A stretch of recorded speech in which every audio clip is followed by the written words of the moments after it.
શ્રી વલ્લભાધીશ કી જય। રથયાત્રા ઉત્સવની સર્વે વૈષ્ણવને ખૂબ ખૂબ બધાઈ। રથયાત્રા ઉત્સવ પુષ્ટિ માર્ગમાં કઈ રીતે મનાવવામાં આવે છે તે આજે આપણે જોઈએ। જગન્નાથપુરીમાં બિરાજતા જગન્નાથ પ્રભુના ઉત્સવ છે અષાઢ સુદ બીજના દિવસે રથયાત્રા તરીકે મનાવવામાં આવે છે અને તે દિવસે ભગવાન જગન્નાથ, બળદેવજી અને સુભદ્રાબેન રથમાં બિરાજીને ભવ્ય રથયાત્રા નીકળે છે। એક વખત શ્રી મહાપ્રભુજી પૃથ્વી પરિક્રમા કરતાં કરતાં જ્યારે જગન્નાથજી પધારે છે ત્યારે ત્યાંની રાજાની સભામાં શાસ્ત્રાર્થ ચાલી રહ્યો હતો અને તેનો કોઈ નિર્ણય મળતો ન હતો। મુખ્ય વિષય એ હતો કે સૌથી મોટા દેવ કોણ, સૌથી મોટો મંત્ર કયો, સૌથી મુખ્ય શાસ્ત્ર કયું અને સૌથી મોટું કર્મ કયું। ત્યારે રાજાના કહેવાથી વલ્લભ સભામાં પધારે છે અને પોતાનો મત રજૂ કરે છે, પરંતુ વલ્લભનો આ મત માયાવાદીઓને માન્ય નહોતો, સ્વીકારવા તૈયાર નહોતા। ત્યારે વલ્લભે કીધું કે અહીં જગન્નાથજી બિરાજે છે, તેની પાસે જ આપણે આ પ્રશ્નનો ઉત્તર માંગીએ।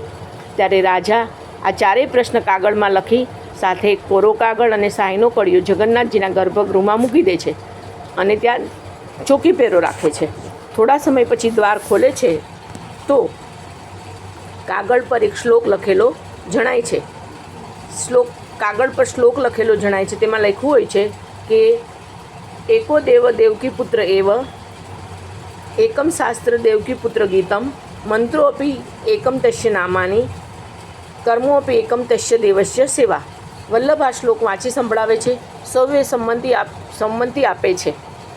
એક વખત જ્યારે પછી ઘણો કાળ સુધી વલ્લભ ત્યાં બિરાજે છે, એક વખત જ્યારે આપ શ્રી જગન્નાથજીના શૃંગાર કરી રહ્યા હોય છે ત્યારે જગન્નાથજી કહે છે કે આપ મારી 3 વાતને માન્ય રાખો કે પુષ્ટિ માર્ગમાં રથયાત્રાનો ઉત્સવ મનાવો, અમારે અહીંયા જગન્નાથજીમાં એકાદશી નથી થતી તો શ્રીનાથજીમાં પણ ન થાય, અને અમારે અહીંયા વિશેષ કરીને બેગનનું શાક આરોગાવવામાં આવે છે તો શ્રીનાથજીમાં પણ આરોગાવું। વલ્લભાધીશ કી જય।